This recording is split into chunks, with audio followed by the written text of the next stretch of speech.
Ahí está.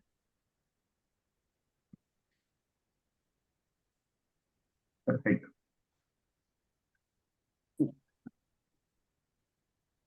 Perfecto. Hola, ¿cómo están todos? Muy bienvenidos a nuestra última jornada de este programa educativo virtual en conjunto con SEMBA. Gracias por participar y por haber tenido un intercambio tan activo en los cursos previos. Hoy día no creo que sea la diferencia. Vamos a tener una jornada extremadamente interesante y de controversia, hablando de NMO y MOGAT. Así que los dejo con la queridísima doctora Liliana Patruco, nuestra próxima presidenta de la actriz. Un orgullo, un orgullo para todas. Así que, Lili. Gracias, gracias, Lorna. Empezamos entonces. Bueno, hola a todos.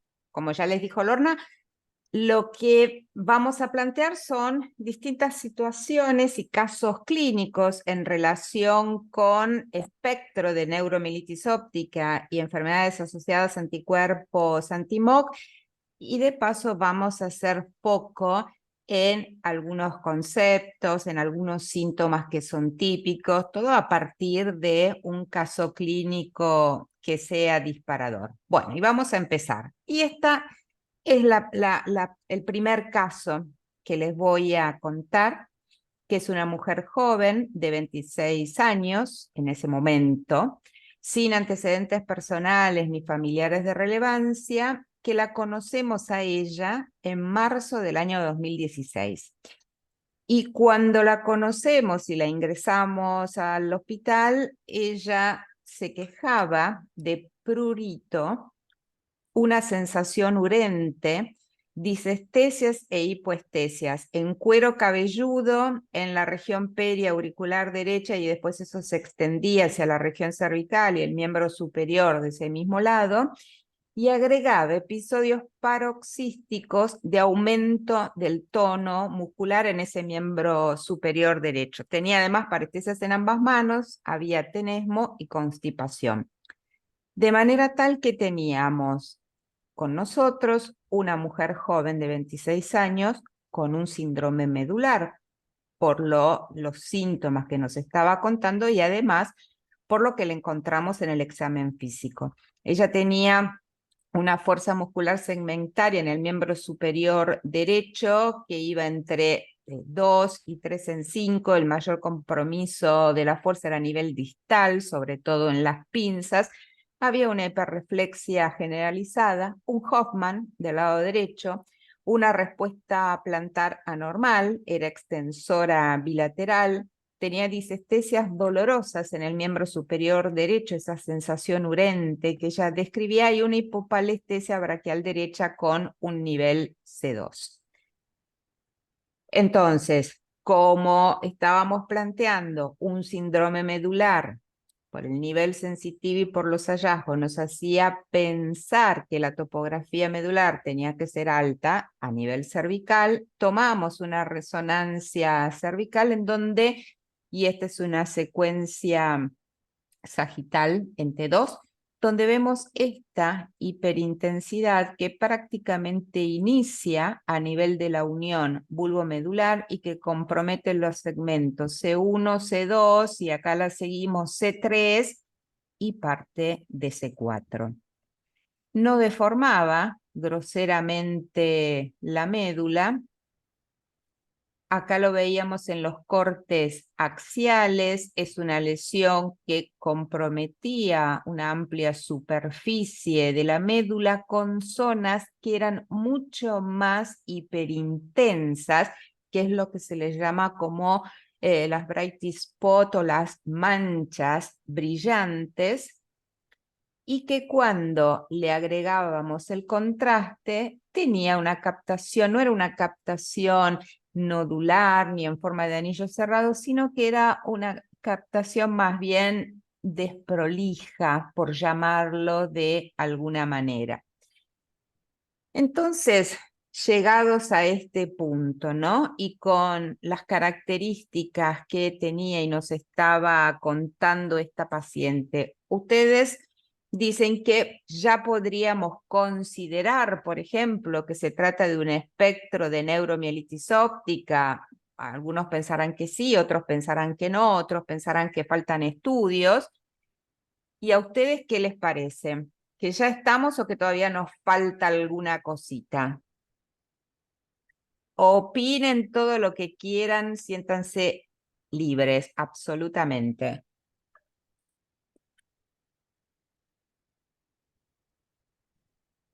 Hola, ¿cómo están? Juan Pablo, muy bien.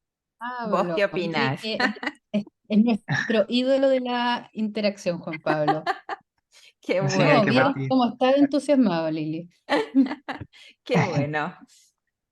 Pucha tiene hartos elementos para pensar en un espectro de neuromielitis óptica. Por ejemplo, que sea mujer, orienta un poco más hacia acuaporina 4. No excluye que pueda ser otra cosa, pero es más probablemente la edad quizá un poco joven. Generalmente los acuaporina 4 son igual mujeres jóvenes, pero un poco más Sí, peri 40, 35. sí. Pero obviamente siempre hay excepciones. Y lo que es como bien decidor es un poco la imagen que es longitudinalmente extensa, como en el límite, Ujú, bien centromedular, y los Daiichi Spot Design que son como bien característicos de NMO. ujú. Pero por lo menos ahí es bien orientador en la imagen y la clínica que tiene la paciente. Exacto. Sí, es muy sugestiva, por supuesto, ¿no? Que pueda tratarse de un espectro de neuromielitis óptica. Con los datos que teníamos en ese momento, solamente sabíamos que era una mujer con una mielitis longitudinalmente extensa. Por lo tanto, el plan de estudio que nos planteamos en ese momento era, bueno, ¿cómo voy a estudiar? Lili, perdón, Perdón, Lili, sí, ¿vos podés ver Juan. el chat? ¿Vos podés ver el chat? No. Ay, no, porque si Eh, lo abro. Ah, está bien. Yo, Ah, porque Paloma, Yo estoy por ahí viéndolo. sí, sí, por ahí te ayudo, porque Paloma dice que con el episodio es sugerente sí, es un episodio sugerente de mielitis, de mielitis longitudinal, se requeriría hacer una punción lumbar, por dice Paloma. supuesto. Y tiene toda la razón, desde ya. Por eso es que uno dice, todavía yo no le puedo poner un nombre, más allá que de pronto uno esté casi convencido de que puede llegar a ser. Pero las causas de una mielitis longitudinal extensa son múltiples. Entonces, hay que completar con más estudios para descartar otras posibilidades. ¿Y qué más nos planteamos hacerle a ella? Una resonancia del encéfalo con contraste, obviamente hacerle una punción lumbar, pedirle los anticuerpos anti-AQP4 y anti-MOG. Nosotros habitualmente mandamos los dos en forma simultánea, ¿sí? En la enfermedad mediada por anticuerpos anti-MOG, las mielitis pueden ser o cortas o extensas, con lo cual no me va a excluir que no pueda tratarse de pronto de una enfermedad asociada a anticuerpos anti-MOG. Le pedimos un perfil inmunológico, no sea cosa que sea una enfermedad sistémica que tenga manifestaciones en sistema nervioso central, todo un screening infectológico. Los controles ginecológicos de ellos, porque uno dice, tenemos que descartar también eventualmente un paraneoplásico, más allá de que es una mujer joven, sus controles ginecológicos habituales y anuales eran absolutamente normales y no tenía ninguna otra manifestación de que pudiera tener una neoplasia. Entonces arrancamos. Y esto que les estoy mostrando acá son los cortes axiales de cerebro en una secuencia FLAIR y vemos que tiene un cerebro perfecto, los polos temporales limpios, no hay nada a nivel de tronco encefálico, no tiene nada en los hemisferios cerebelosos y si miramos todo lo supratentorial, cerebro absolutamente normal y por supuesto nada realzaba después que le inyectábamos el gadolíneo.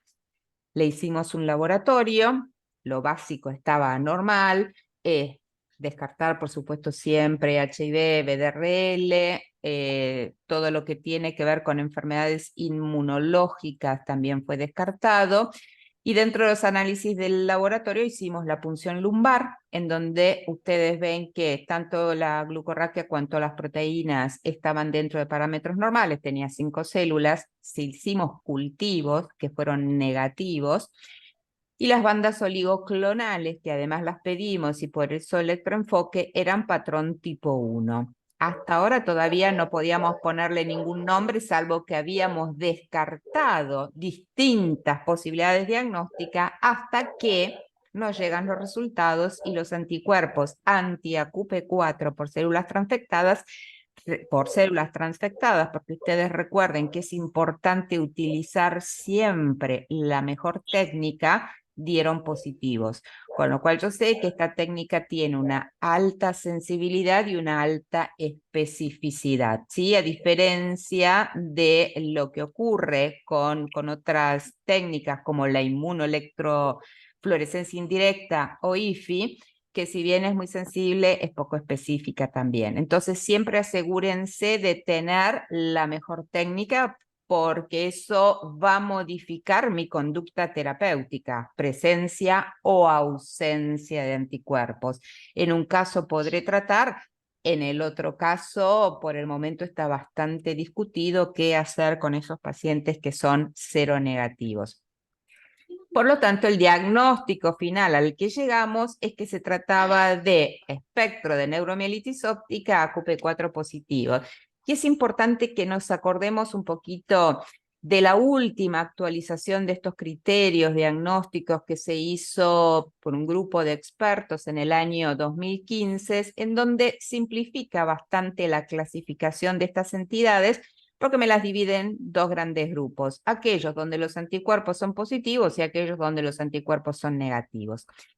Cuando yo tengo una persona con un evento típico, y acuérdense que los 3 más comunes o más frecuentes son la neuritis óptica, la mielitis transversa y el síndrome de área postrema, cualquiera de estos 3 síntomas más los anticuerpos positivos, ya tengo el diagnóstico, empiezo el tratamiento. Ahora, hay otros síntomas que son menos comunes, como los síndromes de tronco, el síndrome diencefálico, que te da la típica narcolepsia, o el síndrome cerebral, en donde yo además tengo que tener lesiones típicas en la resonancia. Si es un síndrome de tronco, tengo que encontrarme una lesión en tronco.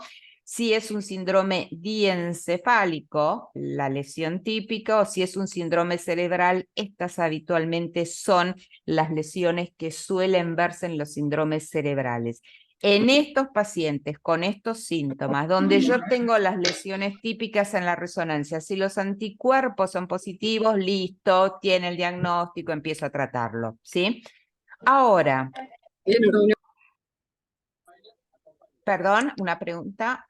No, se ve que se abrió el volumen. Si resulta que los anticuerpos son negativos, en primer lugar, tengo que haberme asegurado, primero, que lo haya hecho con la mejor técnica. Segundo, que no le haya tomado las muestras para los anticuerpos mientras el paciente o la paciente le estaba haciendo el tratamiento corticoideo o estaba recibiendo la plasmaféresis, porque ahí no me sirven. Recuérdense que yo tengo que esperar por lo menos un plazo de 30 días o un mes después de haber completado tratamiento corticoideo o haberle hecho la plasmaféresis para volver a tomar una muestra de sangre y enviarla. Otra opción sería buscar los anticuerpos en el líquido cefalorraquídeo, pero implica un nuevo procedimiento invasivo o traumático para el paciente. Entonces, cuando ustedes ya tienen la sospecha que es una mielitis longitudinalmente extensa, que le está dando un déficit al paciente, que piensan en la posibilidad de esta entidad, ya tomen la muestra de sangre y después la pueden enviar al laboratorio. Ahora, si realmente es negativo, para poder decir que tiene un espectro de neuromielitis óptica AQP4 negativo, que obviamente puede pasar, tiene que haber tenido 2 eventos. Y esos 2 eventos tienen que ser diferentes. Uno, por ejemplo, una mielitis, como tuvo nuestra paciente, y otro, por ejemplo, una neuritis óptica. Así es como que se da una especie especie, por así decirlo, de diseminación en espacio y en tiempo. Y además me tengo que encontrar con la mielitis longitudinalmente extensa, por ejemplo, o si le hago la resonancia del nervio óptico, con una lesión sugestiva en el nervio óptico que me haga pensar que puedo hablar de un espectro de neuromielitis óptica, ¿sí? Entonces es importante tener siempre un poco claros o en mente estos criterios. Y acuérdense que las lesiones medulares más comunes o más típicas que vamos a ver en espectro de neuromielitis óptica, y esta es otra paciente, son estas lesiones que son bien longitudinalmente extenso con un realce, que yo le digo desprolijo, en realidad las palabras correctas es decirle que es un realce heterogéneo, que es parcheado, porque no me realza toda la médula que está comprometido, sino sectores. Y cuando miro siempre los cortes axiales, que eso es fundamental tenerlo para cualquier patología medular, independientemente del diagnóstico final después al que lleguen, la lesión, fíjense, más del 50% de la superficie de la médula, prácticamente toda la médula es una lesión. Y tenemos acá el realce también del contraste, que es como parcheado, desprolijo, más bien difuso. En MOGAD, como les dije, las lesiones también pueden ser largas, ¿sí? Estos son ejemplos tomados de la literatura. Las lesiones pueden ser largas, las lesiones pueden ser cortas. El realce es mucho más parecido a lo que vemos en una esclerosis múltiple, y lo que es súper típico en MOGAD y que cuando lo vemos prácticamente ya estamos seguros de que ese va a ser el título final que le pongo al paciente, es el compromiso del cono medular.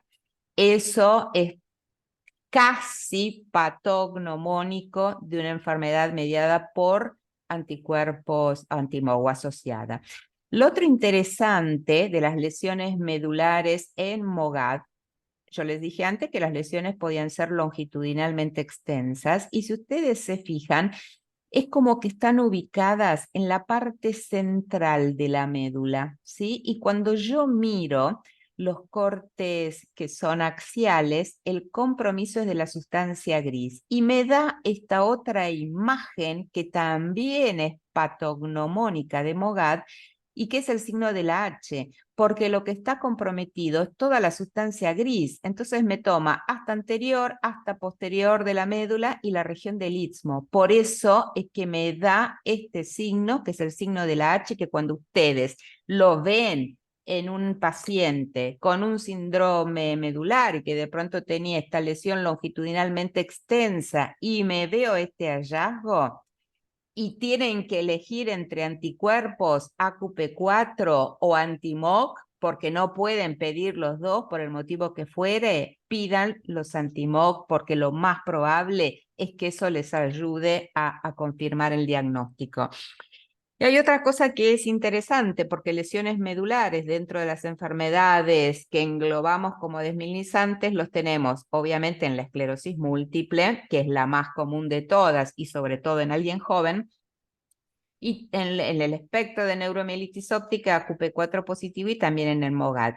Pero fíjense que tanto en el MOGAD cuanto en AQP4 el compromiso fundamental es central o centrolateral. Eso nunca lo vamos a ver en una esclerosis múltiple. En la esclerosis múltiple las lesiones primero no son centrales ni son tan extensas, obviamente, y después o son a nivel posterior, o si no lo voy a encontrar laterales, ¿sí? Me van a tomar o los haces de Goli-Burdach o los espinotalámicos laterales. Muy bien, entonces tenía esta mujer con un síndrome medular que le estaba dando compromiso motor, esas disestesias dolorosas, tenía constipación, tenía tenesmo. Yo todavía no me habían llegado los resultados de los anticuerpos y demás, pero frente a esos síntomas, ¿a ustedes les parece que tengo que tratar este evento clínico agudo? o que en realidad, independientemente de que yo lo trate o no, no voy a acelerar la recuperación porque la salida del evento va a ser igual, lo trate o no lo trate.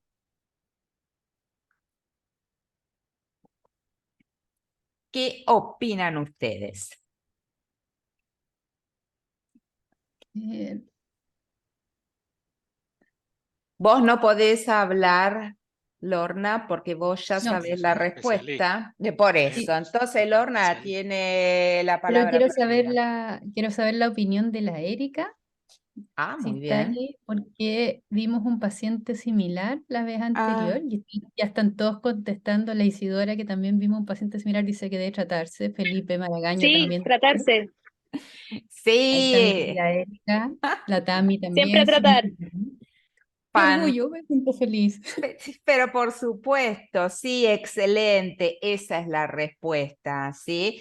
Y digamos, yo al ponerle esa otra opción de que el tratamiento, digamos, me acorta la duración del síntoma, pero no me modifica cómo sale el paciente de su evento, era una trampa. Eso en realidad habitualmente lo decimos en esclerosis múltiple, ¿sí? En donde ponemos los corticoides, sobre todo cuando las recaídas impactan severamente la calidad de vida, pero en realidad lo que me hacen los corticoides en esos casos es acortarme la duración. Cómo después va a salir el paciente del evento con resolución completa o incompleta va a ser independiente de los corticoides. Acá, que estamos hablando de espectro de neuromielitis óptica QP4 positivo, las recaídas siempre hay que tratarlas. Primero porque son severas, ya sea la mielitis, ya sea la neuritis óptica o el síndrome de área postrema, que el paciente tiene unos vómitos incoercibles o hipoincoercible, que es muy importante.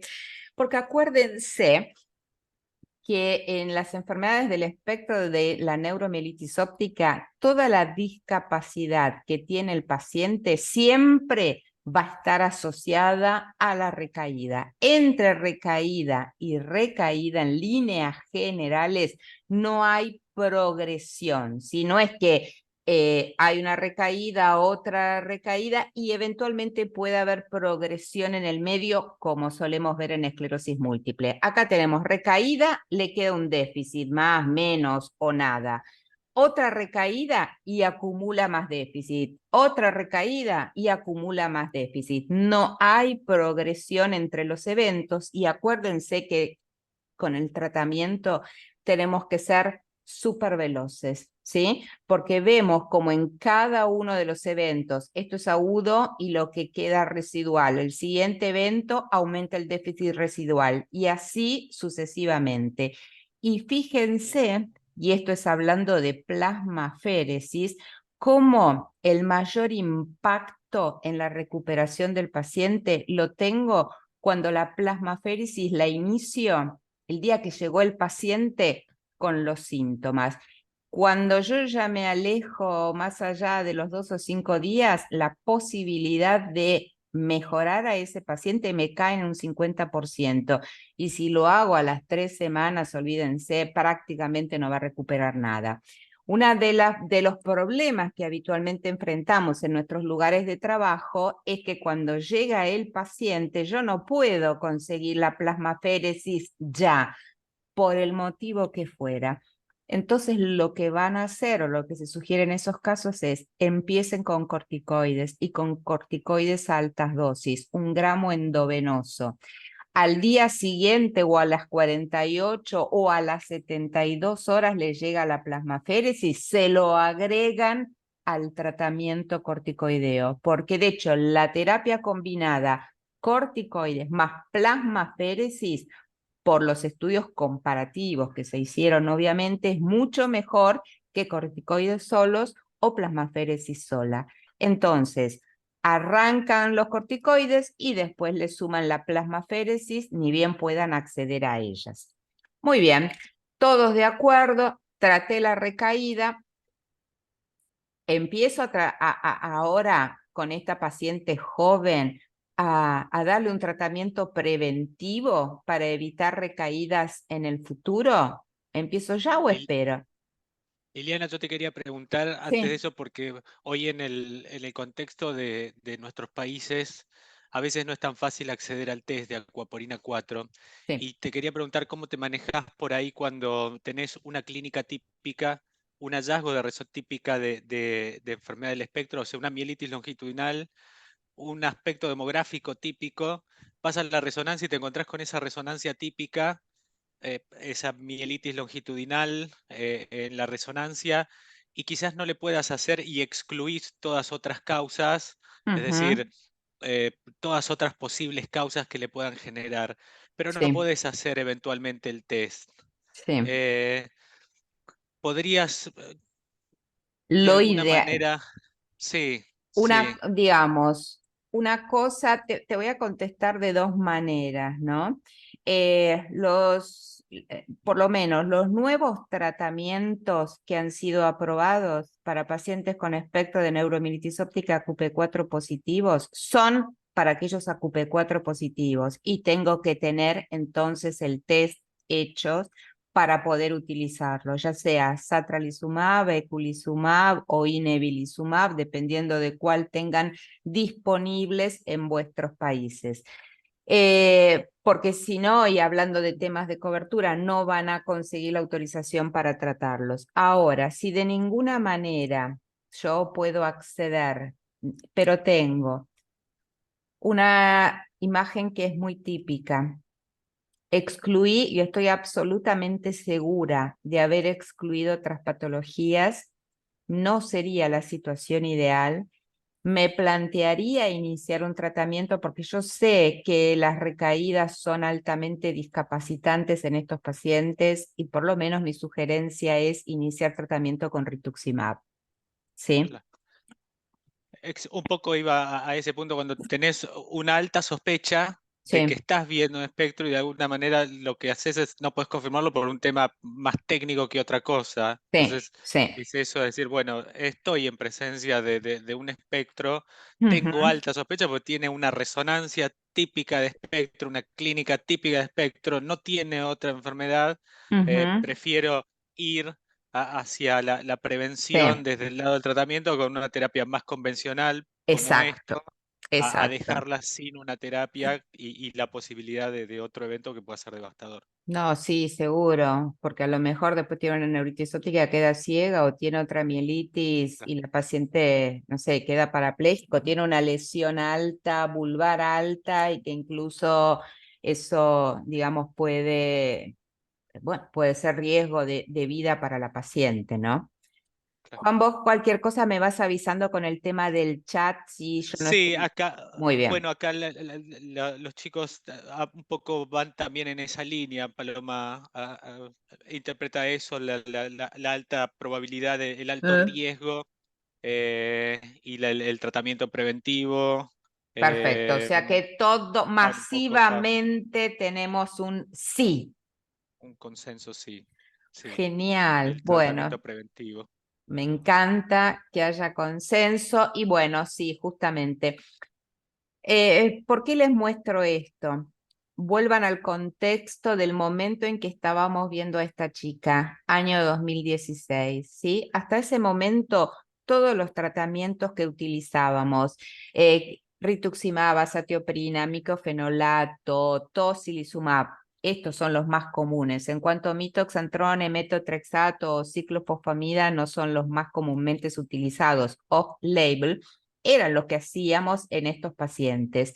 Siempre la primera opción fue rituximab.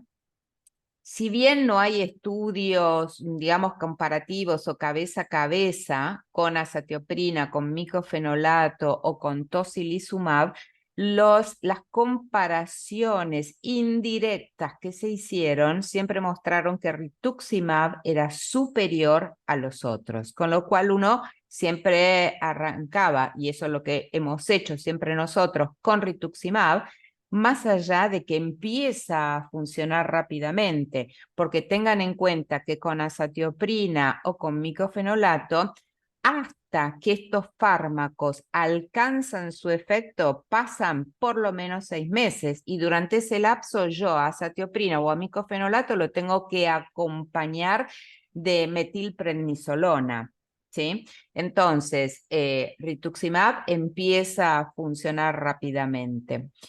Y eso fue lo que hicimos con ella. Ella inició el tratamiento con rituximab en el año 2016.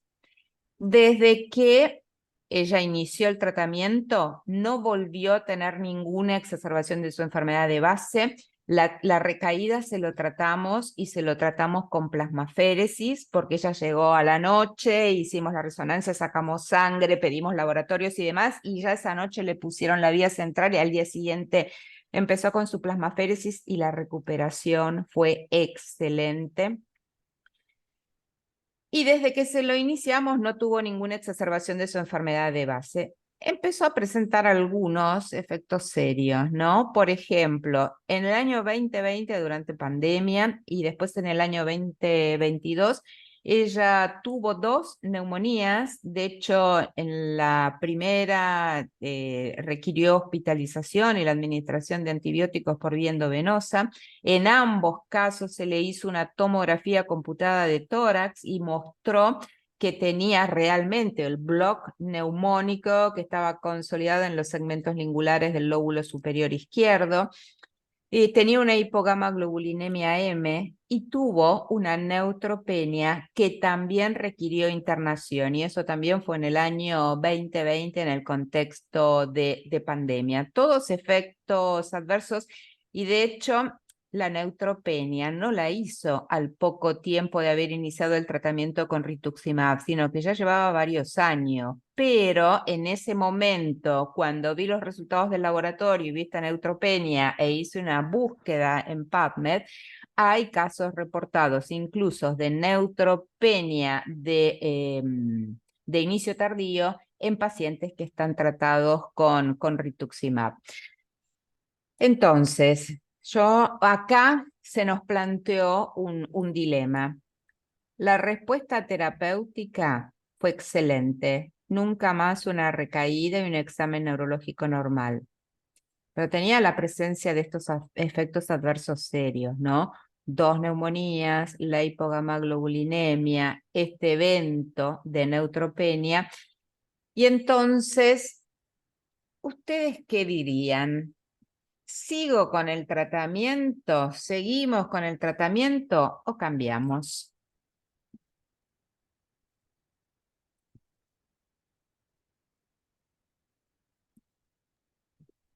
Acá Es que ahí es difícil. acá ya los quiero ver. Están todos Es que hay pensando. varias alternativas, no sería decir cuál es la más correcta. Que, bueno, han salido algunos estudios de ir espaciando el rituximab por los anti-CD20, que es una opción. Yo sé que en algunas partes, cuando hay hipogamma-globulinemia, que probablemente eso contribuye a que hayan infecciones, obviamente, y la movilidad e inmortalidad que puede estar asociada. Algunas partes dan pulsos de inmunoglobulina Sí. asociados a eso. Eso sería una opción, y claro, si está la disponibilidad, por lo menos en Chile, de los nuevos medicamentos, por lo menos para el sistema público, imposible. Pero si se Sí. puede financiar tetralizumab, eculizumab, o no me acuerdo cómo se llama el otro, pudiese ser también una Eculizumab opción. e inebilizumab. Sí, correcto. Eso es un excelente razonamiento. Y de hecho, como vos muy bien dijiste, yo eventualmente si me planteo un cambio en esta paciente no es por falla terapéutica. Recuérdense que en el espectro de neuromielitis óptica uno define falla terapéutica cuando tiene una recaída clínica, ¿sí? En este tipo de pacientes también a veces pueden aparecer lesiones asintomáticas en la resonancia, pero todavía está por discutirse, y de hecho hubo discusiones muy interesantes ahora en el Congreso LACTRIMS acerca si esa actividad subclínica de la enfermedad uno la debería considerar como una falla. Por el momento todavía no hay una clara posición tomada.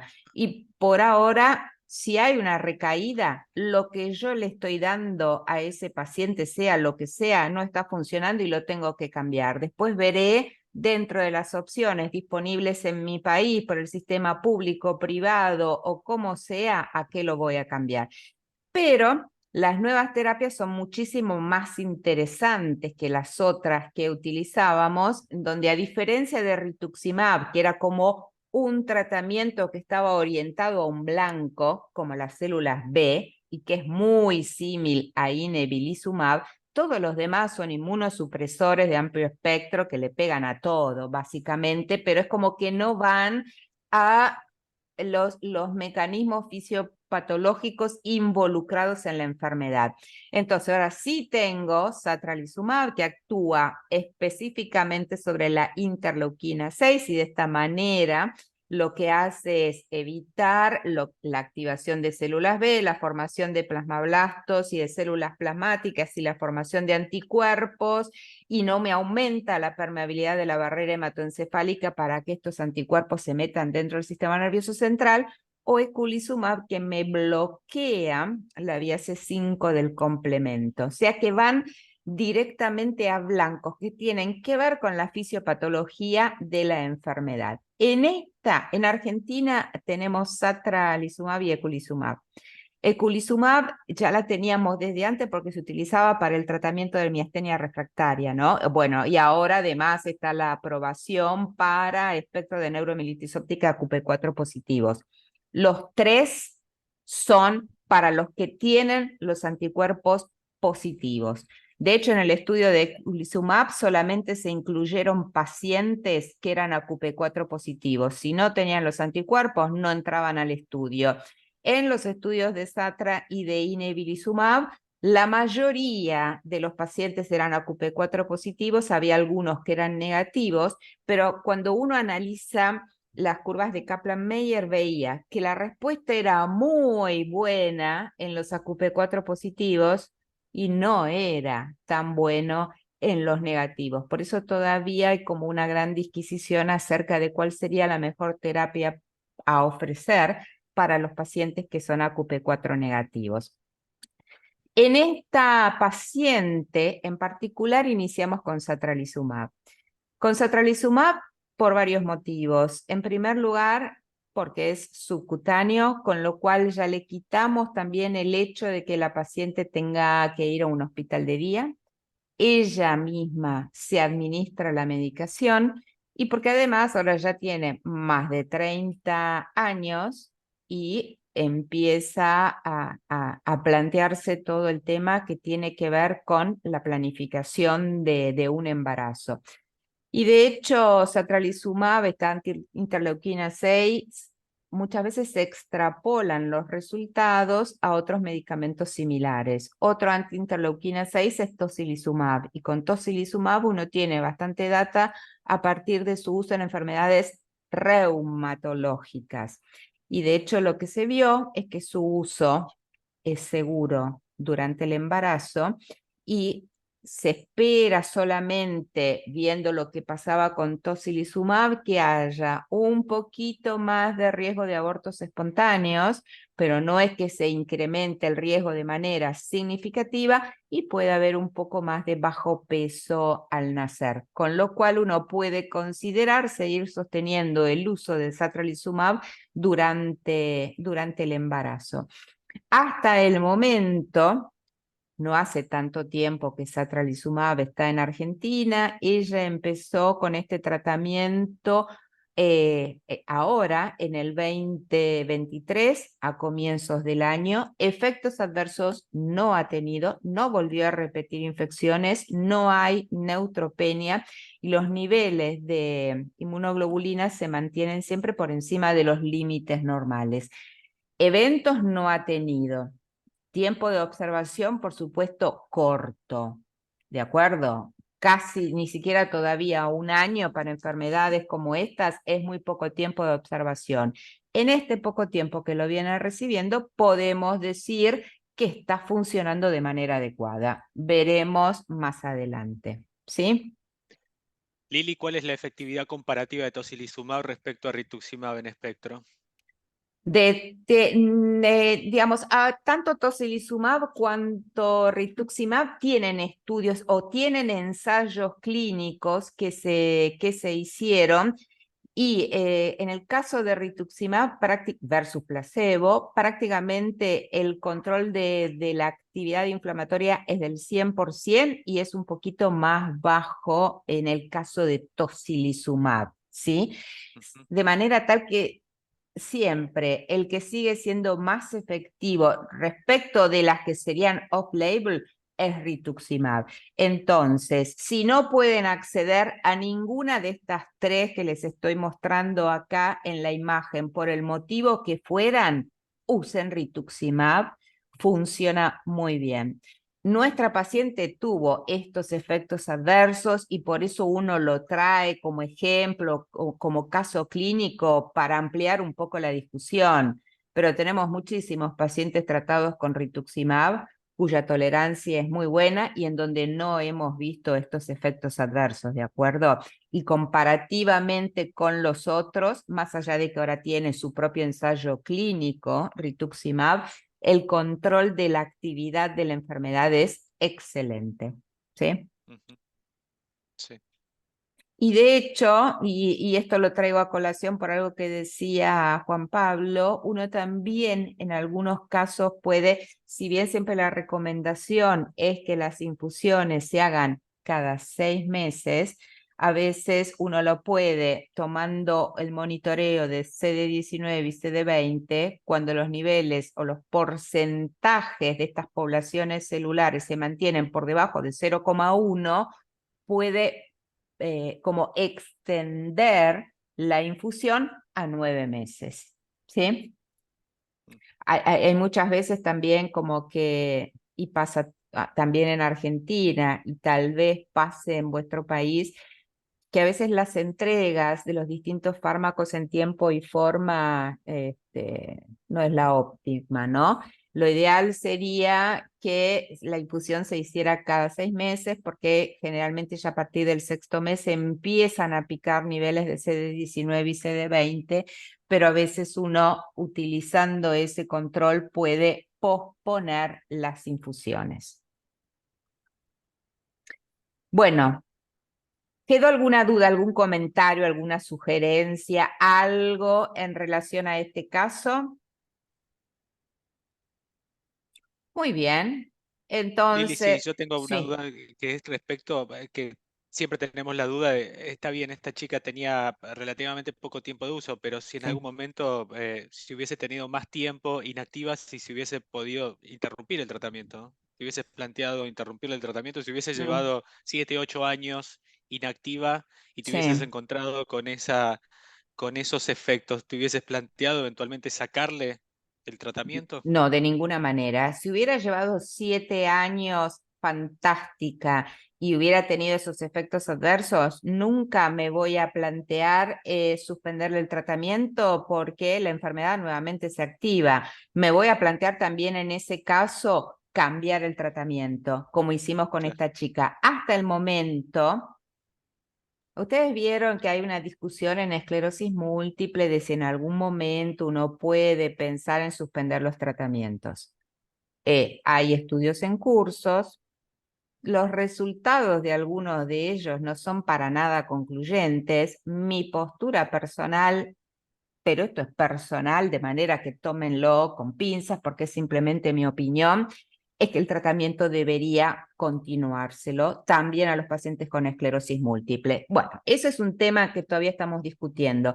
En el caso de AQP4 positivos, el tratamiento no se saca. Todavía no tenemos nada y ninguna evidencia, y yo no sé si en algún momento va a surgir, que me diga que yo en determinado momento de la historia evolutiva de un paciente se lo voy a poder sacar.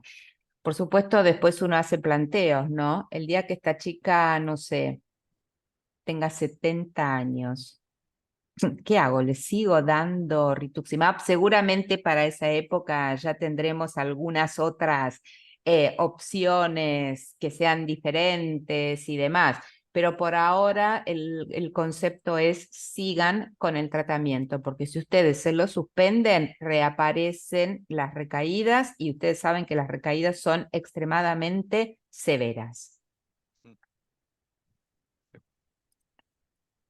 Ok, ahora les voy a contar otra chica. Esta es una mujer que tiene 48 años, tampoco ningún antecedente que fuera importante. Ella la conocimos en agosto del 2021 y nos venía a ver por un episodio de disminución de la agudeza visual de su ojo izquierdo, que había ido progresando a lo largo de los días y le dolía un poquito con los movimientos de lateralidad del ojo. Bueno, cuestión, tengo a una mujer de 48 años con una neuritis óptica izquierda que cuando se la revisa tenía visión bulto en ojo izquierdo, fondo de ojo era normal, tenía hiperreflexia en 4 miembros y el resto del examen físico no tenía alteraciones. Esto está mal que me quedó del caso anterior, ¿sí? Porque para ahorrar tiempo hice un copy-paste y me olvidé de borrarle esto. Lo único que tenía era la visión bulto en el ojo izquierdo. Digamos, una mujer de 46 años es una neuritis óptica con un severo compromiso de la agudeza visual, con lo cual le hicimos una resonancia del cerebro con supresión grasa y con cortes a nivel del nervio óptico. Y fíjense cómo yo acá veo realce del nervio óptico, que en ese momento había descubierto que cuando miraba la resonancia tenía una opción muy interesante que era ponerle lupa, y entonces puse lupa y fíjense cómo se extiende hasta alcanzar la zona del quiasma, ¿no? El realce de ese nervio óptico era un realce extenso y sobre todo de los 2/3 posteriores del nervio óptico, ¿no? 2/3 posteriores que me llegaba hasta la zona del quiasma. Por supuesto que tomamos la muestra de sangre y nos vinieron que los anticuerpos anti-AQP4 eran positivos. Acá, de hecho, tenía un fondo de ojo normal, no había palidez de retina, no había microhemorragias o sangrados en ese fondo de ojo. No me hacía pensar que esto pudiera ser una patología de tipo vascular, ¿no? La neuritis óptica que tuvo la paciente, el inicio no fue brusco, sino que fue progresivo a lo largo de los días, tenía dolor, con lo cual la opción en la que, por supuesto, se le hizo el perfil reumatológico también, ¿sí? Porque las enfermedades reumatológicas también me pueden dar neuritis óptica y los anticuerpos que resultaron ser positivos. Y acá algunas cositas que son interesantes porque sobre todo cuando tenemos estas neuritis ópticas que nos llaman la atención y llaman la atención sobre todo por la severidad de la pérdida de la agudeza visual o eventualmente si fueran bilaterales, hacemos una resonancia con supresión grasa, con el agregado de gadolíneo, con los cortes a nivel de órbita, y vamos a ver que los patrones o los hallazgos en la resonancia nos ayudan también a plantear diagnósticos diferenciales, ¿sí? Habitualmente, cuando es una neuritis óptica típica, que es la de la esclerosis múltiple, paciente joven, dolor importante a la movilización ocular, una disminución de la agudeza visual, pero que nunca la deja ciega, que habitualmente tiene los escotomas secos centrales, que es lo más común de encontrar, no necesariamente le vamos a hacer una resonancia justamente de los nervios ópticos, porque nos planteamos que lo más probable es que es una neuritis óptica desmielinizante, y cuando hacemos su resonancia de cerebro nos vamos a encontrar en la gran mayoría de los casos con lesiones típicas que nos van a orientar al diagnóstico de múltiple. Pero cuando nos encontramos con estas neuritis ópticas que son atípicas, los patrones de imágenes nos ayudan a orientar. Cuando el compromiso unio bilateral, ¿no? toma los 2/3 posteriores de los nervios ópticos e involucra la zona del quiasma. Sobre todo, esta es la palabra importante, que tome el quiasma. Voy a pensar que es un espectro de neuromielitis óptica y lo más probable AQP4 positiva. En el caso de las neuritis ópticas, en las enfermedades asociadas a anticuerpos anti-MOG, el compromiso es de los 2/3 anteriores, ¿sí? Puede haber papilitis, que es un hallazgo muy común, y puede haber este realce de la vaina del nervio óptico, esta perineuritis, que también es frecuente de ver en los pacientes con MOG. Y esto siempre lo muestro porque habitualmente cuando mostramos los datos de qué es lo que ocurre con neuritis ópticas en Latinoamérica, no tenemos muchos datos. Y este es un estudio muy interesante que se hizo, que fue multicéntrico, del que participaron muchos pacientes de Latinoamérica, casi 250, la mayoría, por supuesto, espectro de neuromielitis óptica, ¿no? Mucho menos el MOGAD. Es más frecuente NMO del espectro asociado a anticuerpos AQP4, por lo menos hablando en adultos, que la enfermedad asociada a anticuerpos anti-MOG, en donde todos ellos tuvieron la resonancia con contraste y se hizo la evaluación de la agudeza visual. ¿Y qué fue lo que vieron? Las neuritis ópticas más severas son las que vamos a ver en espectro de neuromielitis óptica AQP4 positivos. Y siempre, fíjense, van a involucrar la zona del quiasma óptico. Y en un paciente en donde el compromiso es bilateral, la lesión llega al quiasma y por lo tanto es una lesión longitudinalmente extenso, la posibilidad de recuperación es muy baja. Conclusión de esto, las neuritis ópticas asociadas a anticuerpos AQP4 son muy severas. También en este caso, por supuesto, el tratamiento debe de ser inmediato. Plasmaféresis es la mejor opción. Como ya dijimos antes, si no llego rápido a la plasmaféresis, bueno, arranquen con corticoides hasta que llegue. ¿Alguna duda con respecto a este caso? Entonces, recuerden, las neuritis ópticas, en el caso de espectro de neuromielitis óptica, tienen un compromiso muy severo de la agudeza visual. Es muy común encontrarnos con una visión bulto como esta paciente. Pueden ser uni o bilaterales. El fondo de ojo es normal y cuando le hago la resonancia siempre me voy a encontrar con este compromiso grosero del nervio óptico, 2/3 posteriores de uno o de ambos nervios ópticos que realzan y el compromiso a nivel del quiasma. ¿Sí? Tratamiento, por supuesto, uno se lo plantea, al igual que en la otra paciente, tenemos los anticuerpos, podemos optar. Ella, el diagnóstico se le hizo en el 2021 y en el 2021 por lo menos ya satralizumab teníamos y lo podíamos por lo menos a inicios del 21 por uso compasivo, ¿no? Llenando trámites y demás, los pacientes podían acceder hasta que se logró después la aprobación definitiva, o sea que esta es otra paciente que está en tratamiento con satralizumab. ¿Podríamos haber empezado con eculizumab? Sí, también. De eculizumab que tiene es que la frecuencia de administración es cada 2 semanas, con lo cual es un poquito demandante para el paciente. Recuerden que es una infusión endovenosa y tiene que ir a los centros de infusión cada 2 semanas.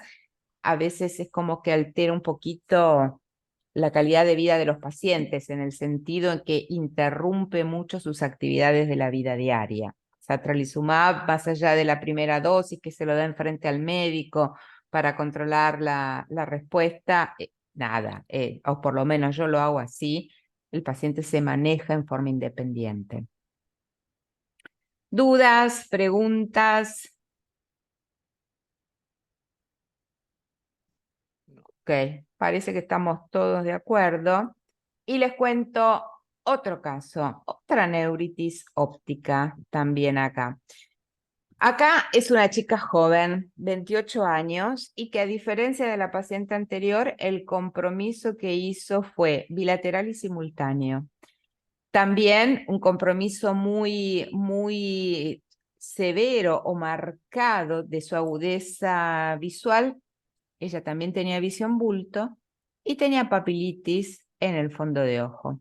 ¿Sí? Entonces, tengo una neuritis óptica bilateral. Ella inició tratamiento con metilprednisolona y la respuesta fue muy buena porque su agudeza visual post tratamiento llegó a las 8 décimas. El resto del examen físico era absolutamente normal. Y fíjense en ellas cómo realza, no llega a la zona del quiasma, pero me realzan los dos nervios ópticos en una forma grosera, extensa, bilateral. Ya tenía papilitis en el fondo de ojo. A veces vieron que cuando uno hace la resonancia y hay papilitis, uno puede ver cómo protruye la cabeza del nervio óptico dentro de la órbita, ¿no? Acá no lo pudimos ver, pero no importa.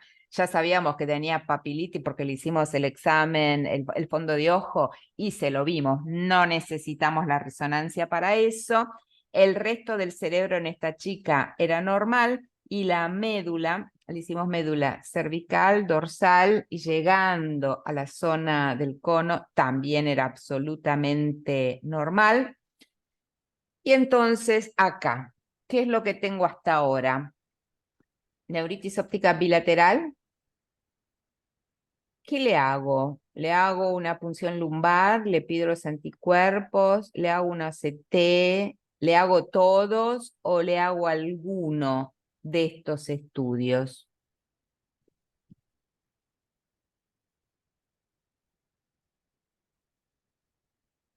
Hay mucho MOG, mucho pedido de MOG y muchos ya Está saliendo MOG. sospechan MOG. De acuerdo, MOG. Muy bien, ok, sí, por supuesto Todos y bueno, todos. todos y todas piden por los anticuerpos anti-MOG y sí, también se los hicimos. Y de hecho a esta chica le completamos con un laboratorio, por La supuesto. punción. Le Sí, le hice la hicimos, punción también. sí. Le hicimos también una punción lumbar. Las bandas oligoclonales fueron negativos, que era lo esperable, no tenía nada anormal y obviamente el diagnóstico nos lo dio los anticuerpos que eran positivos para MOG y con células transfectadas. Que lo interesante es que cuando se hacen los anticuerpos anti-MOG, además de venirme el resultado de ser positivos o negativos, viene el título, ¿sí? Que eso es fundamental que ustedes vean. Diagnóstico final. Y entonces, y esto fue, la verdad, muy importante, y fue el año pasado, en donde este panel internacional propone estos criterios, en donde dice que, igual que cuando hacemos para el espectro AQP4, tiene que tener eventos que sean típicos de los que suelen verse en MOGAD. Cuando hablamos de población adulta, los que frecuentemente o que comúnmente o que prácticamente siempre vamos a ver son la neuritis óptica y la mielitis. En la población pediátrica puede haber neuritis óptica, puede haber mielitis, pero en los chicos es mucho más común el ADEM. Por eso es que todos los chicos que debutan con un episodio ADEM, con multifocalidad en cuanto a los déficits, con alteración del estado de conciencia, dentro de todo lo que uno le pide para plantear diagnósticos diferenciales, están siempre anticuerpos, anti-MOG.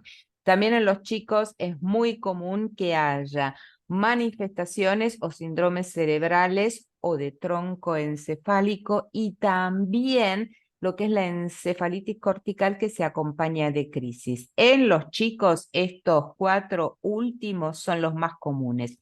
Entonces, nuestra paciente era un adulto, tuvo una neuritis óptica, que es un evento core, tuvo los anticuerpos positivos y acá nos tenemos que fijar que sean claramente positivos y es que los títulos sean mayores o iguales a 1 en 100. Eso es realmente un verdadero positivo. Otro detalle hecho siempre con la mejor técnica.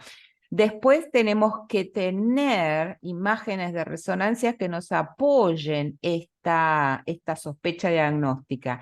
Nuestro paciente que tuvo esta neuritis óptica, que clínicamente era bilateral, vimos el compromiso bilateral, vimos el compromiso extenso. En otros pacientes uno puede ver este realce de la vaina del nervio óptico y el edema. Si tuvo una mielitis, los hallazgos típicos, bueno, en el caso de que hayan tenido síndromes de tronco o síndromes de tronco, síndromes cerebrales de tronco encefálico o eventualmente el síndrome cortical cerebral, también tenemos que tener los hallazgos típicos en la resonancia.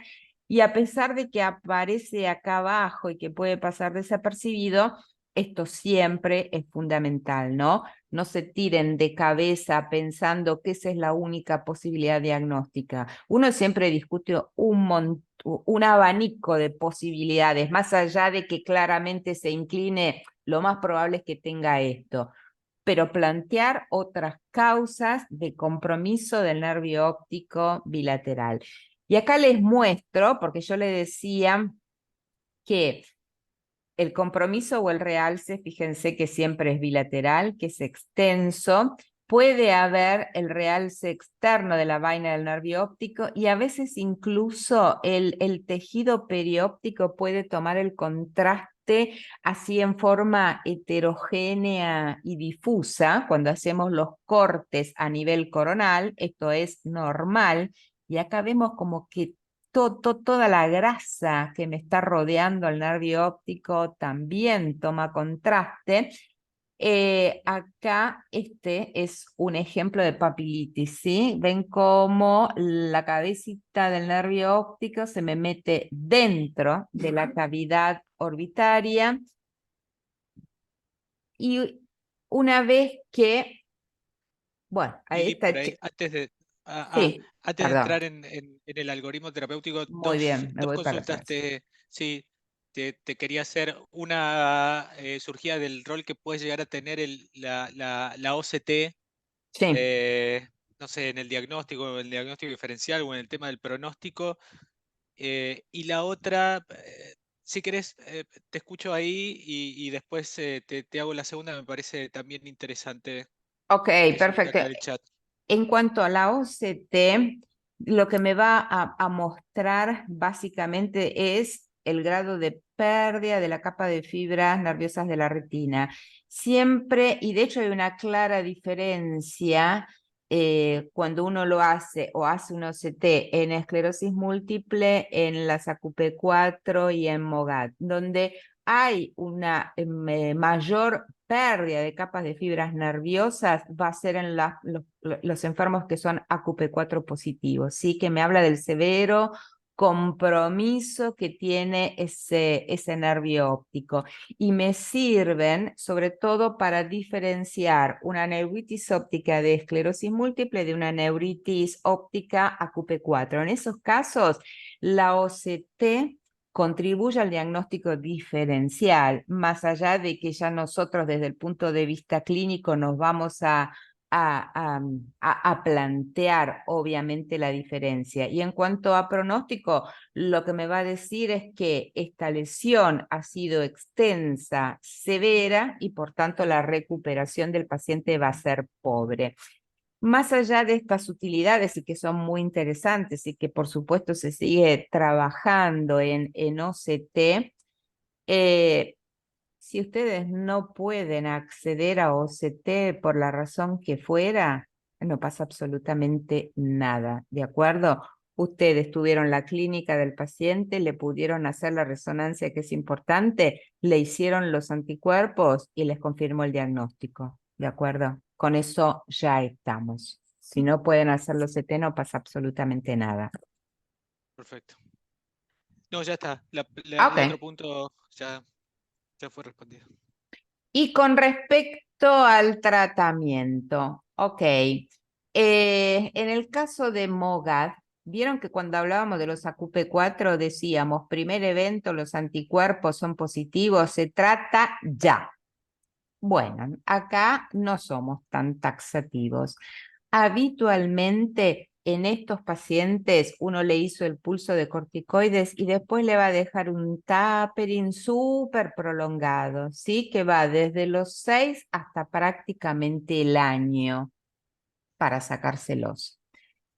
Hasta el momento no hay recomendaciones claras de iniciar a tratar a los pacientes que tuvieron un solo ataque, ¿sí? Si esta chica volviera a tener un nuevo evento, entonces ahí sí se le inicia un tratamiento. ¿Y con qué se lo trata? Acá lo que demostró ser más efectivo es azatioprina o micofenolato respecto de lo que es el rituximab. Obviamente estamos hablando de todas terapias que son off-label, ¿sí? ¿Hay ensayos clínicos que se están haciendo? Sí. Uno con satralizumab seguro en este tipo de pacientes y hay otro más que yo en este momento no me acuerdo el nombre de la droga que se presentó en ECTRIMS este año. ¿Cómo es? Ah, no, es Mieco, sí. Bueno, pero hay por lo menos 2 ensayos clínicos que están en curso en este momento, uno con satralizumab y otro que no me acuerdo el nombre del fármaco en este momento para pacientes con enfermedad mediada por anticuerpos anti-MOG. Y siempre estamos hablando de que tienen el diagnóstico confirmado por los anticuerpos, ¿de acuerdo? ¿Sí?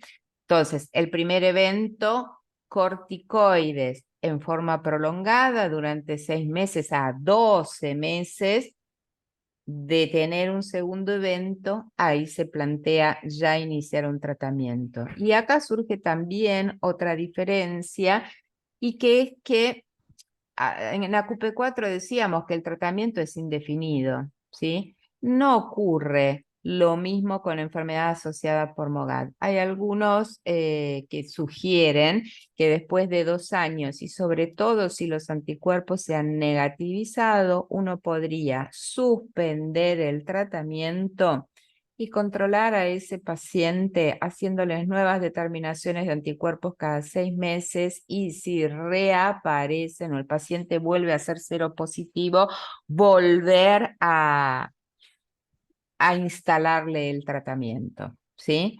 Pero todavía tenemos un poco más como de incertidumbre cuando hablamos del diagnóstico en este tipo de pacientes.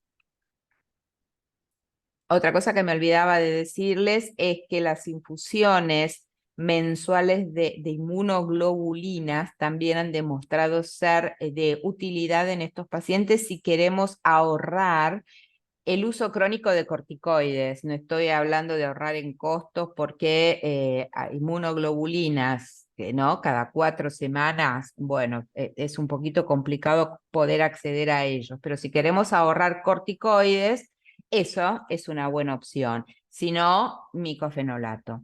Esos son los 3 que funcionan mejor. Rituximab no funciona tan bien en MOGAD. Y este es otro trabajo que me gusta muchísimo y que se los recomiendo y que es el consenso latinoamericano para manejar en la práctica clínica a estos pacientes, ¿sí?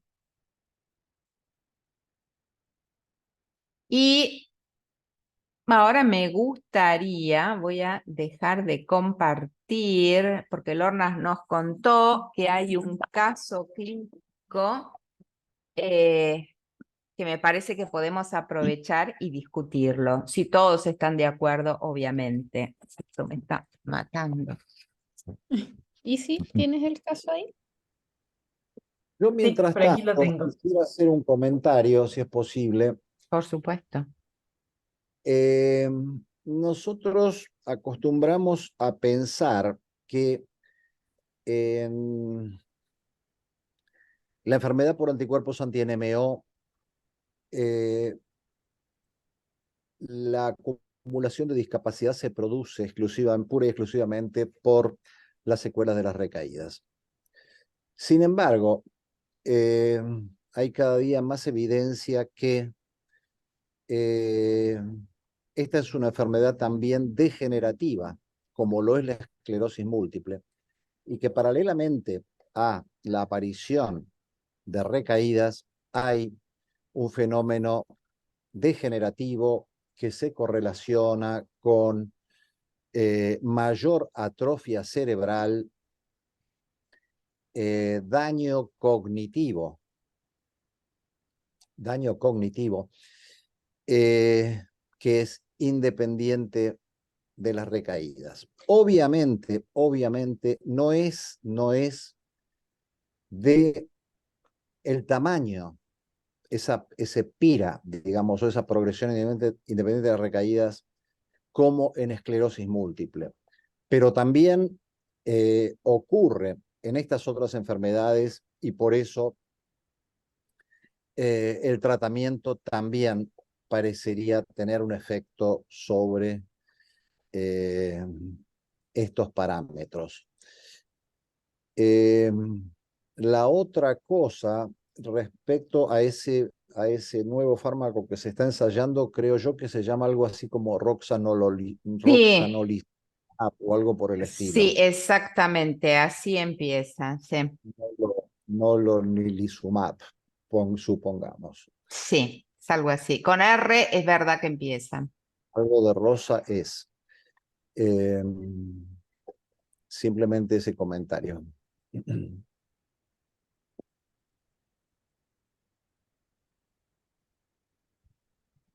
Bueno, Les que... en Blackstreams, Junior mostró un trabajo muy interesante de lesiones asintomáticas Exactamente.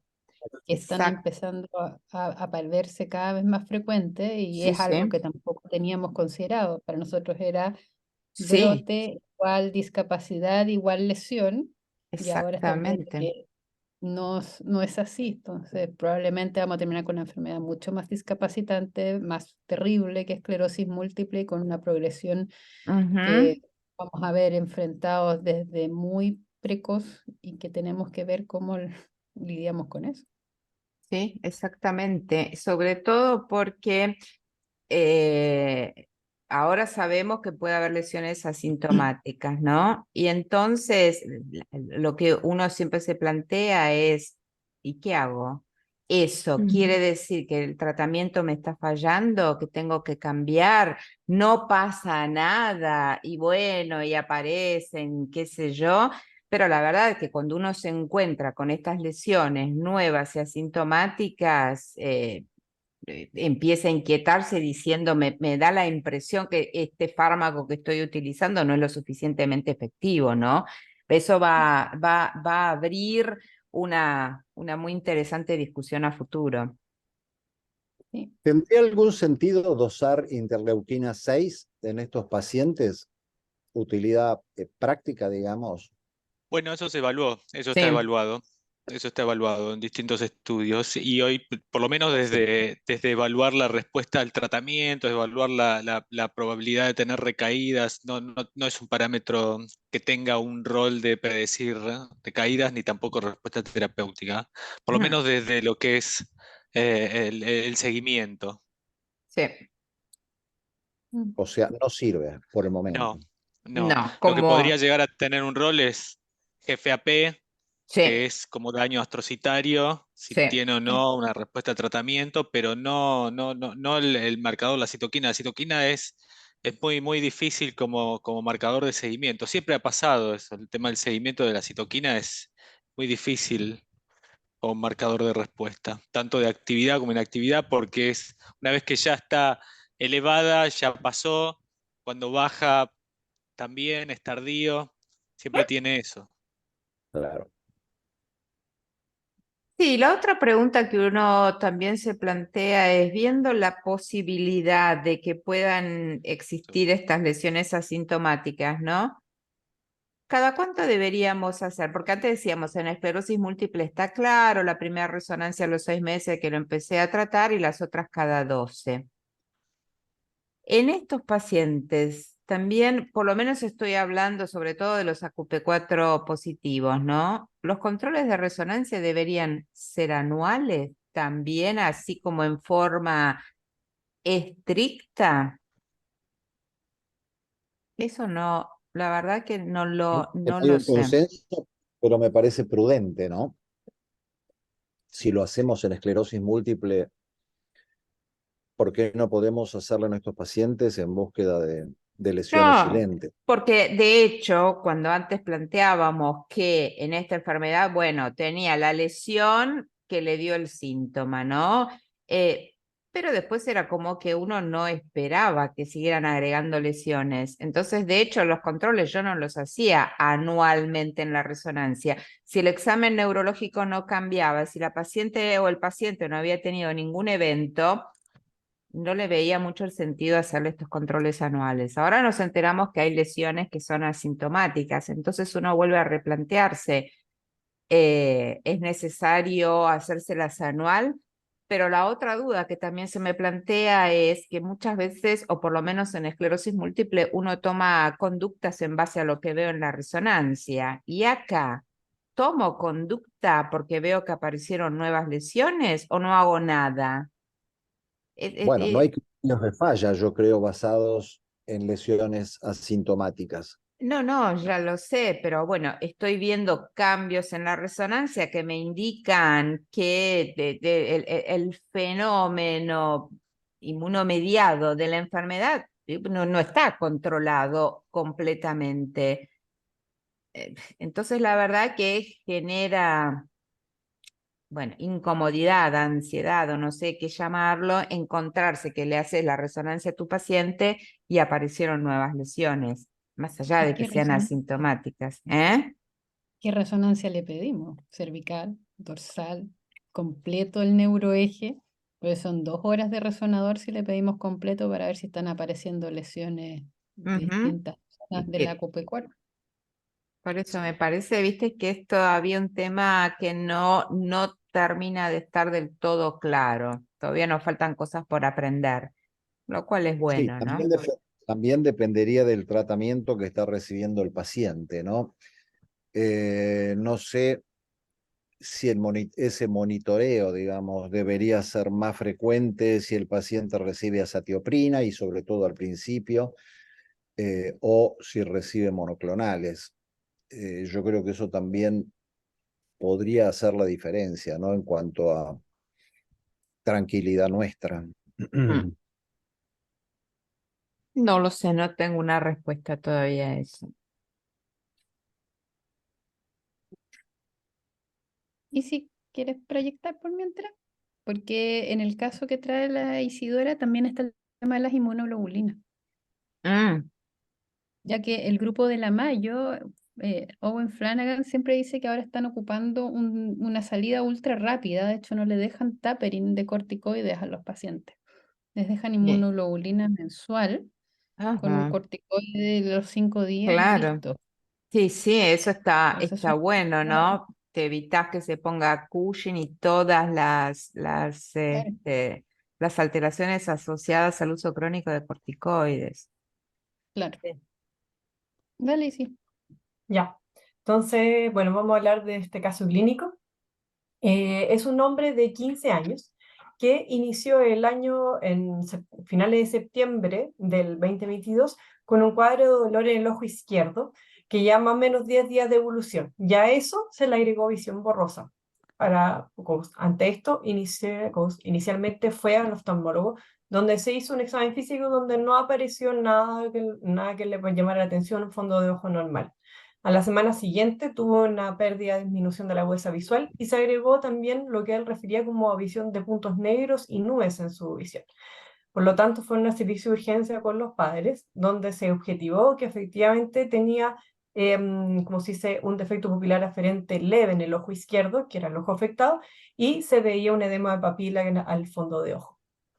Ahí en ese minuto se pidió una resonancia de órbita, también de cerebro y médula, una vez que se evidenció lo que se encontró en la resonancia de órbita, donde se ven signos de neuritis y perineuritis óptica izquierda, ¿no es cierto? Acá vemos de que efectivamente el nervio óptico está más engrosado y al poner contraste vemos un poco esto de que tiene una, como se dice, una captación, acá por lo menos hay un corte, pero si uno ve la resonancia completa, se ve que es más extenso, no compromete quiasma y tiene esto que describía muy bien la autora, que era que en la parte como grasa había también captación de contraste, ¿no es cierto? y en el resto de, de las imágenes no se evidenció otras lesiones desmineralizantes, ¿no es cierto? Tampoco a nivel medular ni en cerebro. En ese minuto el chico fue hospitalizado y se inició tratamiento con metilprednisolona 1 gramo por 5 días, con lo cual se dio el dolor ocular y aparte tuvo una muy buena mejoría de su visión. En ese minuto fue dado de alta y se mandó con un régimen de tapering con prednisona más la terapia profiláctica porque iba a estar a largo plazo. Posterior al alta, que fue más o menos el día 14, más o menos 10 de octubre, tuvo un control el día 19, donde lograron rescatar parte del estudio que se le solicitó en la, ¿cómo se dice?, en la hospitalización, donde se objetivó de que tenía un MOC positivo, ¿ya? Y los títulos era 1 en 10. En ese minuto como conversando un poco, revisando para atrás, efectivamente él había tenido igual un cuadro viral previo a este como brote de neuritis. Entonces, como tenía títulos bajos, se sospechó etiología postviral. En ese minuto se evaluó, como se dice, clínicamente y dio un EDS de 0 puntos. En ese minuto la papila estaba bastante mejor ya, y clínicamente el paciente estaba bien. Se decidió continuar manejo con inmunoglobulina. Acudió después a controles periódicos manteniéndose estable hasta febrero del 2023. Recibió inmunoglobulina tanto en noviembre como en diciembre. En el control que tuvo en febrero estaba pendiente de todavía los niveles de MOC como que se iban a tomar. Y ya en agosto del 2023, donde vuelve a acudir el paciente, muestra de que tiene un dolor en el ojo derecho, que más o menos llevaba 7 días, con algo de dificultad en la movilización ocular. Dado los antecedentes que ya he tenido y el cuadro bastante similar a cómo partió el otro, acudió rápidamente al servicio de urgencia y ahí se le evidenció que tenía una resonancia de cerebro donde había signos de neuritis y perineuritis, también segmento anterior nervio óptico. El resto del estudio normal. Se rescataron los MOC que se lograron, que se habían solicitado ya en la misma fecha de agosto y seguían saliendo de 1 en 10. Ahí en la evaluación, eso sí, el EDS estaba bien, no tenía ningún compromiso, por lo menos en la afectación visual, y el fondo de ojo que le hicieron en el del ojo derecho y el izquierdo, la verdad es que estaban sin mayores hallazgos. En ese minuto se decidió igual realizar otro pulso de inmunoglobulina y prednisona oral. Esta es la resonancia, que vemos que acá no es tan extenso, pero se ve que hay un grado de afectación de neuritis y perineuritis segmento anterior derecho y que tiene algo de captación de contraste, ¿no es cierto? Que es lo que vemos acá. Hay un poquito más de acá de contraste y acá que se ve como segmento más hiperintenso. El posterior a lo que se manejó con inmunoglobulina, el paciente igual mantuvo y reinició dolor. Por lo tanto, se agregó también rituximab. ¿Okay? Y esto fue a finales de, ¿cómo se dice?, entre septiembre y octubre, ¿no es cierto? Este paciente tuvo este brote en agosto de la neuritis derecha. Se hizo un tratamiento con inmunoglobulina, con tapering de prednisona en dosis de 40 miligramos.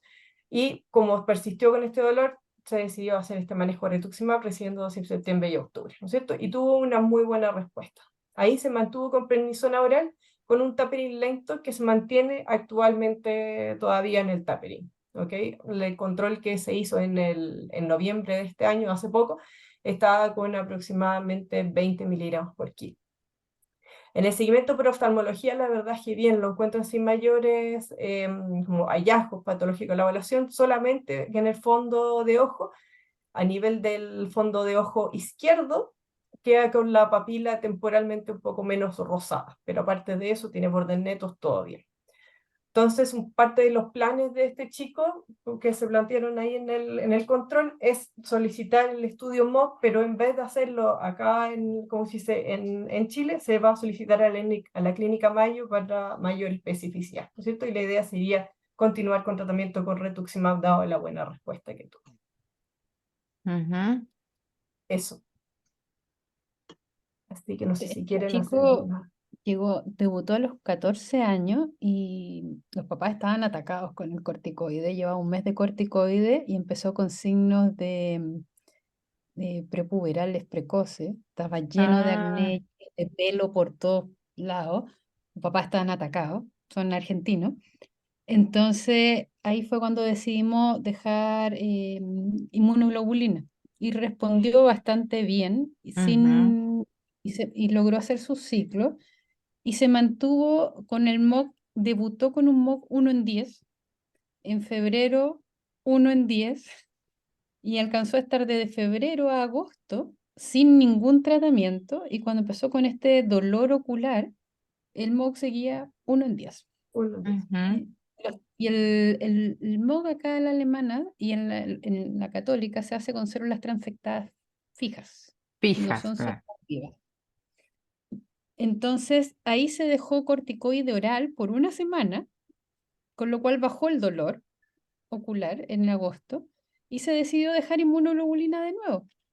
Y el paciente a las 2 semanas de haber suspendido los corticoides, a pesar de tener la inmunoglobulina encima, partió con dolor ocular de nuevo a la movilización. Y es por eso que se dejó corticoide y 1 miligramo por kilo en Taperin.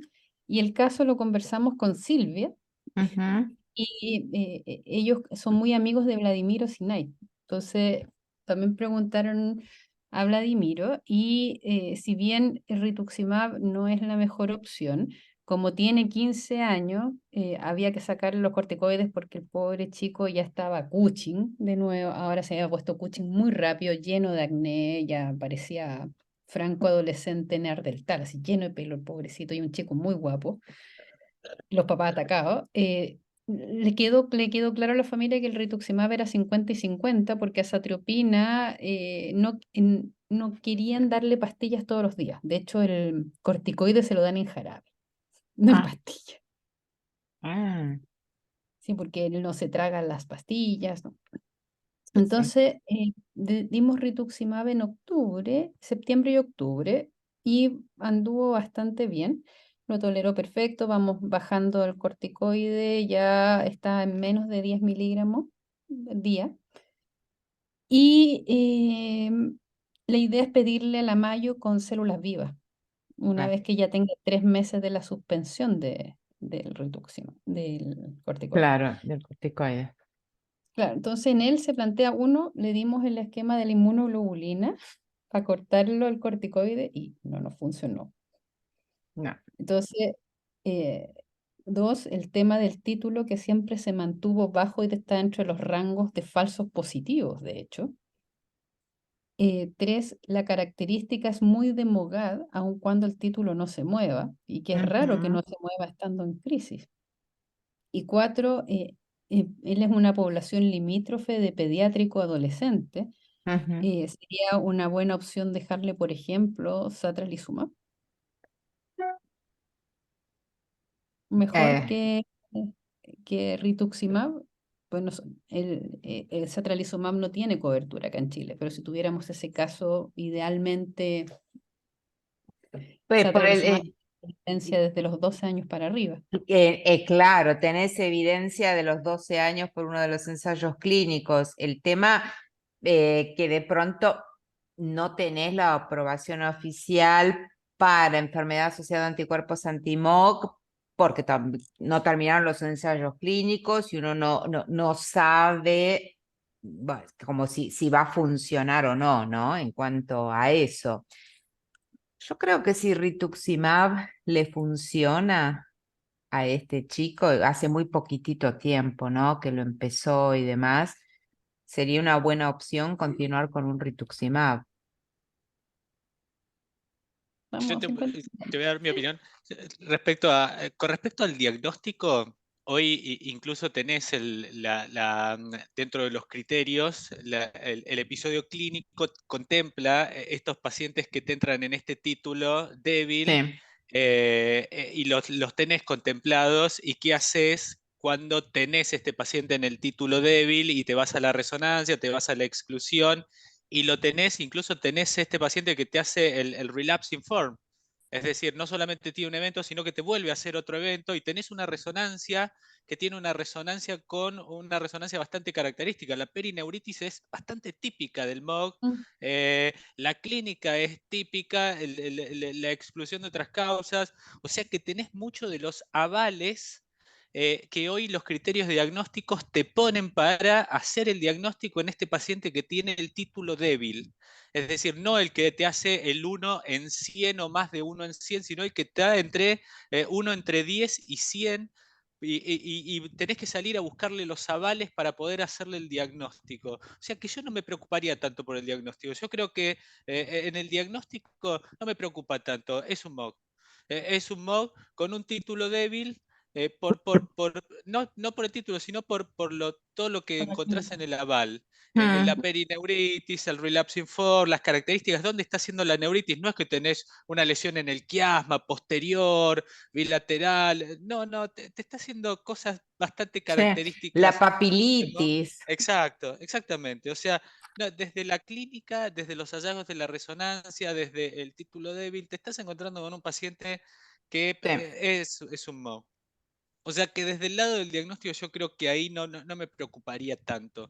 Desde el lado del tratamiento, hoy está claro que hay pacientes que son muy córticosensibles, hay MOC que son muy córticosensibles, y esto Mm. lo vemos. Vos le Sí. tocas un poquito de corticoide y ¡pum! Se te vuelven a activar. Es cierto que la Mayo tiene mucha experiencia con inmunoglobulinas y está buenísimo intentar usarlos en estos pacientes, sobre todo en los pediátricos, y a ellos tienen muchos reportes, ellos, Douglas, tienen mucha experiencia y les va muy bien. Y nosotros lo hemos utilizado, y a veces por ahí te encontrás con estos pacientes en donde no les va tan bien porque son muy córticos sensibles, en donde les tocas un poco de corticoides y se vuelven a activar y te cuesta salir un poco de los corticoides. Y está bueno esto en donde probar, y probaste con las inmunoglobulinas y no le fue tan bien, pero no podés usar tanto corticoides en ellos, pero lo tenés que mantener un poco. Y en ellos, rituximab me parece que es la mejor estrategia, sobre todo desde la fisiopatología. Hoy la fisiopatología del MOG son autoanticuerpos. Sí. Yo no pensaría tanto en satralizumab, porque satralizumab es una antiinterleuquina 6, y la fisiopatología hoy del MOG son autoanticuerpos. No está mediada, si bien se está probando satralizumab por la vía interleuquina 6 y probablemente tenga un rol, y lo vamos a ver. Hoy por eso es que no está tan evaluado, y vamos a un mecanismo más general. Y cuando recién Juan Pablo decía, tenemos entendido, y cuando vemos los estudios observacionales, que les va mejor a los pacientes cuando le ponemos micofenolato, les ponemos azathioprina, no les ponemos medicamentos tan específicos. Quizás les vaya mejor cuando le pongamos medicamentos tan específicos como antiinterleuquina 6 u otros medicamentos, pero vamos a necesitar un poco más de evidencia. Hoy por hoy les ponemos medicamentos un poco más generales, es decir, les ponemos corticoides, les ponemos azathioprina, ese algoritmo que ponía Liliana, inmunosupresores, les ponemos rituximab. Y si con eso no funciona, recién después empezamos a pensar o esperamos los resultados de satralizumab. La respuesta objetiva es: a estos pacientes les ponemos inmunoglobulinas, y si no funciona les ponemos rituximab. Y si no funciona, recién ahí empezamos a pensar en los mecanismos más selectivos, como es ir a bloquear la interleuquina 6, que es mucho más selectivo. Eh, por ahí iría por esos caminos, y le tocaría, le iría descendiendo progresivamente los corticoides porque lo necesita, pero entendiendo que hay pacientes que son muy corticosensibles y que se los vas tocando progresivamente y de una manera lenta hasta sacárselos, porque hay pacientes, y esto lo vemos, que cuando se los tocas rápidamente se vuelven a activar porque necesitan ese toque mínimo, y a veces les llegás a dejar 2 miligramos, 3 miligramos, que de una manera lenta hasta que se lo termina sacando porque hacen esto de necesitarlo. Sobre todo los MOG, hay MOG que son muy córticos sensibles, y esto está descrito. De hecho, Ujú. nosotros tenemos una chica que vimos hoy día que lleva ya casi 2 años de rituximab y empezó a hacer una enfermedad del suero por rituximab con Ah, astral. Si bien los estudios muestran que algunos pudiesen ser anticuerpos neutralizantes, otros que ujú, no. Algunos describen que uno podría usar corticoides antes de la infusión de mm, rituximab. Con Sí. ella usamos todas las estrategias porque le había ido tan bien y no, hizo igual dolor articular con mucha artritis, mucho dolor. Entonces en ella estamos viendo ahora cambiarnos claro, a satralizumab claro. porque Claro. es una chica joven, no quiere usar azatropina ni micofenolato. Ujú. Entonces, Claro, y claro, está ahí ya. acostumbrada a su efectividad del... Sí, sí. Claro, claro, ahí ya sí, directamente sí salís. Ahí definitivamente, ahí salís. Pero en estos Sí. pacientes, por eso, por ejemplo, en los, y esto está bueno para traerlo en los doble cero negativos. En los doble cero negativos, cuando, no sé, no funcionan a micofenolato o eventualmente los pensamos para acetoprina, ¿por qué todavía no vamos a eculizumab, a satralizumab? Porque más allá de que no sabemos, no tenemos tan en claro qué hay atrás, vamos a mecanismos más generales de inmunosupresión. Ujú. Todavía no vamos a mecanismos tan selectivos como el bloqueo de interleuquina 6. Sin duda, Inebilizumab sí podría ser una alternativa porque en definitiva es un rituximab. Sí. Pero satralizumab para el doble negativo no estamos tan convencidos porque lo que hay atrás del doble negativo todavía no lo tenemos tan claro. E ir a bloquear una interleuquina 6, quizás no estemos tan convencidos hoy. Sí, sin duda es ir a darle un anti-CD20 a un doble negativo porque le daríamos rituximab. Pero en estos pacientes, como un antimod, un doble negativo, uno es más amplio en el mecanismo de supresión de ese paciente. Como si Ujú. lo ve en un MOC, que sí sale a ponerle, le ponemos acetoprina, seguimos pensando en estos mecanismos más generales, le ponemos rituximab, inmunoglobulinas hay experiencia, lo utilizamos, pero interleuquina 6 satralizumab probablemente esperemos, quizá funcione, hay algunos Sí. datos, pero esperemos los resultados del trial para tener más confianza. Hoy seguimos utilizando rituximab y acetoprina dentro del Ujú. algoritmo. Sí. Y recién que le estaba escuchando a Lorna, ¿no? Que contaba de esta paciente que le estaba yendo bárbaro con rituximab, pero que hizo este síndrome del suero, me acordaba que yo también tenía una paciente con, digamos, un espectro de neuromielitis óptica, tenía los anticuerpos positivos, que en ese momento lo habíamos hecho por IFI, pero fueron positivos, que introdujimos rituximab, anduvo muy bien y después hizo una reacción de Steven Johnson que yo nunca vi una cosa monstruosa así en piel, parecía un quemado grave, con lo cual en ese caso y en ese momento obviamente no podía seguir recibiendo rituximab y lo que empecé en ese entonces fue con tocilizumab, ¿no? Con ella. Pero nunca había visto un Steven Johnson como en esta chica, ¿no? Muy interesante caso.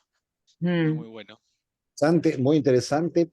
Y yo creo que desde el punto de vista diagnóstico como terapéutico debe ser considerada como una paciente con doble cero negativa.